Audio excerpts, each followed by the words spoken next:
The Cold War ended in the early 1990s and led to the US becoming the supreme world power. Over the decades, the emergence of China as a US competitor and serious conflicts in Gaza and Ukraine have led to churning in the world power play.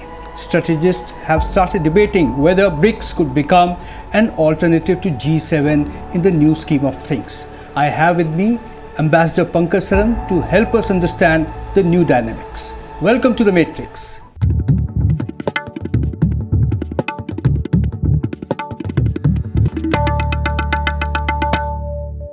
Russian President Vladimir Putin used the BRICS summit of leaders to show that Western attempts to isolate Russia over the Ukraine war have failed. China and India are actually trying to agree on things ever since 2020 border clashes.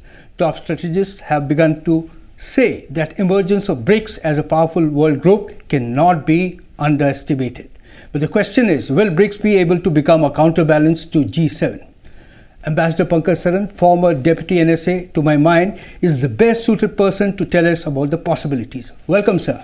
Thank you, Atir. Great to be with you. Thank you so much. Likewise, sir. Sir, I would like to ask you, is it a fair assessment that BRICS has emerged as a counterbalance to G7 and NATO in some ways? Well, Atir, I would only say that the BRICS expansion is very, very significant, and it speaks to itself in terms of how many countries now want to be a part of this organization. So I'm not sure whether we can call it a G7 or a NATO. Certainly not a NATO, because a NATO is a military alliance. Right. And BRICS is not at all a military alliance, and I don't think it can ever be. And I don't also think that anyone in BRICS wants to make it into a military alliance. Insofar as the equivalence with the G7 is concerned, that also, in a sense, that argument can be made. But to my mind, the biggest significance of the Kazan summit and what has happened in the last 1 or 2 years with BRICS is its expansion, and the fact that more and more countries in the world now want to join this organization. That speaks a lot about how they view the global order and how they feel the need to have a platform where they can express and articulate their views, and how they also believe that the world can no longer be defined in Western terms, that it is a Western world or a Western-led world order, but there is diversity, there is plurality. So that to me is the most significant. On the G7 matter, the fact is that the G7 economies are the richest, the most prosperous, and the most advanced. I don't think the BRICS can match that in the near future, nor do I think it's the intention. But I think the intention is more to say that we are no less ambitious about our future economic potential. Right. We are large, we are systemically significant, Right. and there is a lot that we can contribute to the global economic order. So that, I think, would be probably the way I would see it. Right, though it is becoming quite powerful, but many would ask that, is it possible to solve truly global issues without the United States and Europe? I think, ironically, the way we are located today, I would put it the other way around, that most of the world's problems today are actually because of the United States and the West. Right. So far from being solvers of the problems, Yes. I think we are at a situation in history where a lot of the problems have been created by them. Right. And they also are unable to provide solutions to these problems. Yes. So right from climate change and global warming to the wars which you referred to global inequality, to conflict and tensions, we find that the Western role is far from being that of someone trying to find a solution, Right. but actually at the root of the problem. Absolutely, sir. But so many countries are showing interest in the BRICS, and they want to join the BRICS formation. President Putin said that 30 countries have expressed their interest in joining BRICS. Does this tell us about the BRICS growing clout? Absolutely. There were a lot of doomsayers and people who had written off the BRICS as an unviable organization, as a grouping, and particularly the skepticism came from Western scholars and strategic experts. And it's consistent. To me, the most remarkable thing of the last few years, especially after the Ukraine conflict, has been the expansion of BRICS. And so far from this business of isolating Russia or China, today you find major middle income and other major systemically important countries wanting to join BRICS. So this is a remarkable development in global affairs, and whether we may say this is because of let us say the Chinese diplomatic skills or anything else, that is not so important. What is important is that all of these countries actually want to join BRICS, and they have no problem in being seen in the company of Russia or China. So I think this is a major statement being made by the rest of the world in favor of their voice being heard, and somewhat in defiance of the Western narrative about how the world is divided between us and them, between good and evil, or between democrats and autocrats. So these countries who are now wanting to join BRICS do not accept that narrative. And I think this is opening the field, and we are actually seeing the emergence of a diverse and an assertive world order, which is all the more remarkable coming after it does after the Ukraine conflict and the Gaza conflict. Right.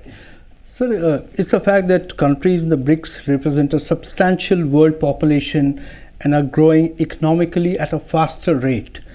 But can these facts ensure economic dominance of this group? You know, economic dominance comes with your economic prosperity. Now, the fact is that the G7 economies are today the world's most powerful and richest club of countries. So that dominance, I don't think, can be diluted.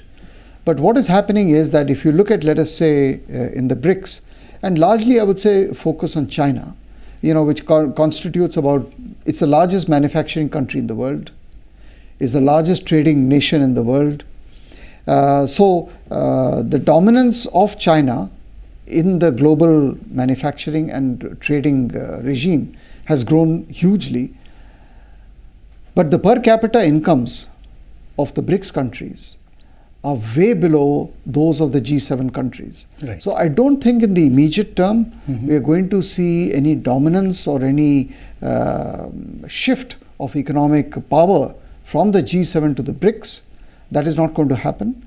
But we are definitely going to see a gradual shift or a movement away to the BRICS nations when it comes to the resources of economic growth and everything else associated with it. So I don't think BRICS is going to challenge the dominance of the G7, right, but it will certainly contribute to reducing their share of the global economy. Right. So Russia has been pressing for a common currency, an alternative to US dollar. Do you think that could be a possibility in near future? Look, as far as de-dollarization is concerned, this is a trend, and it's going to happen over a very long period of time. Right. It's not going to happen tomorrow. Right. Even today, almost 90% of the foreign exchange transactions in the world are done in dollars. The yuan or the renminbi, the Chinese currency, even today, despite all the Chinese efforts, occupies or constitutes only about 7% of total foreign exchange transactions. Okay. So de-dollarization may be an aspiration, but it is not happening. What is actually more plausible in the short and medium term is for BRICS countries to decide to find mechanisms to do cross-border settlements in national currencies. Okay. Rather than create a new currency for the BRICS nations. That also I do not see happening. Because, to have a currency which is stable, which is acceptable, is not easy. After all, the euro was created with a lot of fanfare, but it has not fulfilled its promise in the last so many decades. The dollar still remains. So whether you talk about foreign exchange transactions or whether you talk about a reserve currency, on both these counts, I think we are very far away from de-dollarization. What we are going to see more is various mechanisms to settle transactions in national currencies or currency swap arrangements or an alternative to the SWIFT, etc. In fact, the other thing which we are noticing, and this is what India has also done, is yes, because of the sanctions against the use of against nations by the United States and the West, there is a move by many countries to shift away from the dollar as a reserve currency to protect their future long-term interests and to hedge against political risk. Yes. But even in this, what is happening is that a lot of these countries are shifting from dollars to gold as a reserve asset rather than any other currency. So that also is happening. So I would say countries increasingly are trying to reduce risks. And in fact, Donald Trump has said it in many of his election speeches in the last few weeks, that the biggest mistake the United States can make is to use the dollar as a weapon for influence, because then you accelerate the move towards de-dollarization, and you encourage the move by other countries to shift away from dollars. Right. So that is actually, the reality. Yes, sir. So the experts have also pointed out that if BRICS countries are really serious about their economic matters, then they should pursue a less tariff-based trade between each other. What's your take on this? Absolutely. I mean, I don't think tariffs is really an issue as far as intra-BRICS trade is concerned. I think what is happening in the case, let's say, of China is that, China enjoys a trade surplus with almost every country in the world, including with us and with the Russians and everyone else. So the issue is of trade practices which are violative of the WTO.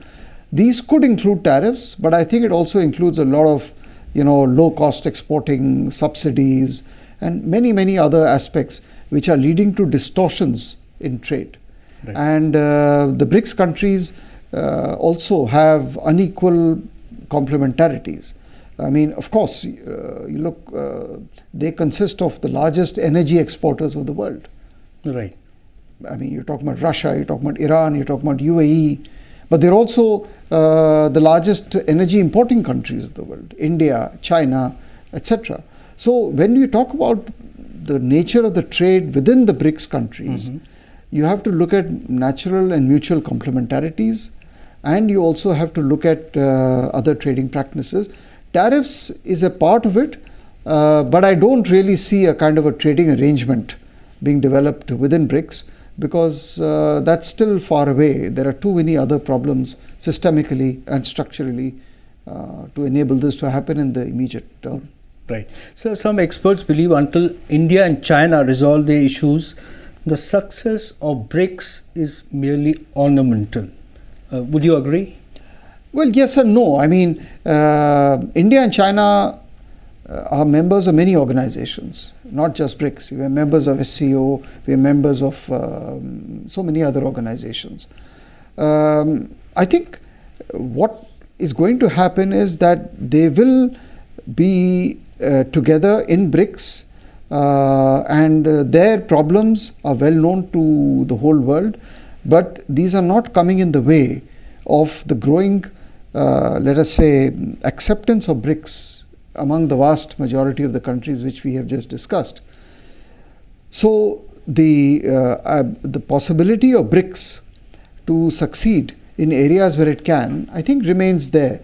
Obviously, if the tensions between India and China reduce and we return to normalization, the rapidity and the pace of progress within BRICS will improve. Yes. Things are looking up now, sir. Things are looking up now with the breakthrough meeting between Prime Minister and President Xi Jinping in Kazan. It overshadowed the BRICS, the entire meet.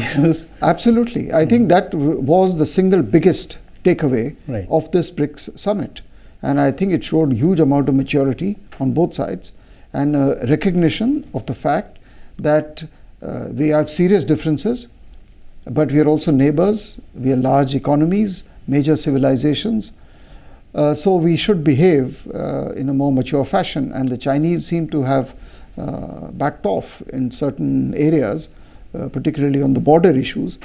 So I think this bodes well for ensuring a more peaceful and a more stable neighborhood for us as India, which we need for the achievement of our own national goals. Right. Sir, as far as BRICS is concerned, UAE is already on board. Where do you see Saudi Arabia going? Saudi seem to have applied for membership. They are a partner country. So they attended the Kazan summit and the outreach. They were not part of the BRICS summit. UAE was there. It is possible that with the entry of Iran into the BRICS, the Saudis will have some difficulties in joining BRICS. I mean, you talked about contradictions between India and China. Yes. You also have potential contradictions between Iran and Saudi. Right. So let us see what Saudi does. But on the other hand, Turkey also attended the meeting. Yes, and that's a peculiar case, isn't it, sir?